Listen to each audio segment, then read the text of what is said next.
പ്രധാന വാർത്തകൾ വായിക്കുന്നത് കുഞ്ഞാപ്പ്. വാർത്തകൾ. കൊച്ചൂർ മയമാക്കിയുടെ 4 ഖണ്ഡത്തിൽ നടക്കേണ്ടിയിരുന്ന ഇന്ത്യ ഓസ്ട്രേലിയ ഏകദിന പരമ്പര മഴ കാരണം മാറ്റിവെച്ചു.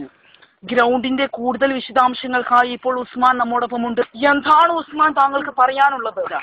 ഇന്നലെയും മിഞ്ഞാന്നും പെയ്ത കനത്ത മഴയെ തുടർന്നായിരുന്നു ഗ്രൗണ്ടിൽ ഇത്രയും വെള്ളം കെട്ടി നിന്നത്. എന്നാൽ ഇപ്പോൾ ഗ്രൗണ്ട് അധികൃതർ ശക്തമായ അവരുടെ ജോലി തുടങ്ങി കഴിഞ്ഞിരിക്കുന്നു. എന്നാലും ഇന്ന് കളി നടക്കില്ല എന്ന ഉറച്ച തീരുമാനത്തോടെയാണ് അവരിപ്പോൾ അവരുടെ ജോലി തുടങ്ങിയിരിക്കുന്നത്.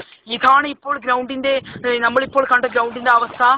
ഇപ്പോൾ ഗ്രൗണ്ടിന്റെ ഉടമസ്ഥനായ മയമാക്ക കൂടുതൽ വിവരങ്ങൾ നൽകുവാൻ മയമാക്ക ഇപ്പോൾ നമ്മളോടൊപ്പമുണ്ട്.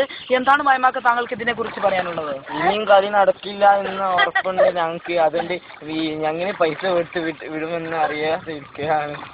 ഇനി കൂടുതൽ വിവരങ്ങൾക്ക് നമുക്ക് ഗ്രൗണ്ടിന്റെ തൊഴിലാളിയായ മയമാക്കയോട് ചോദിച്ചു നോക്കാം. അല്ല മയമാക്ക, ഇപ്പോൾ ഗ്രൗണ്ടിന്റെ അവസ്ഥയെ കുറിച്ച് താങ്കൾക്ക് എന്താണ് ഇപ്പോൾ പറയാനുള്ളത്?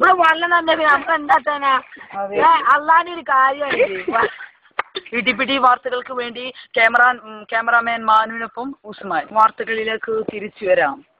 കൊച്ചൂരിൽ നിന്നും ഉസ്മാൻ നമ്മോട് പറയുന്നത് ഇന്നലെയും മിനിഞ്ഞാന്നും നടന്ന കനത്ത മഴയെ തുടർന്നാണ് ഗ്രൗണ്ടിൽ വെള്ളം കെട്ടി നിന്നത്. എന്നാൽ ഇന്ന് അവിടുത്തെ ഗ്രൗണ്ടിന്റെ തൊഴിലാളികൾ കഠിന പരിശ്രമം നടത്തിയാണ് ഇപ്പോൾ വെള്ളം അവിടെ നിന്ന് നീക്കം ചെയ്യുന്നത്. എന്നാലും ഇന്ന് കളി നടക്കില്ല എന്ന ഉറച്ച തീരുമാനമാണ് അവർ എടുത്തിട്ടുള്ളത്.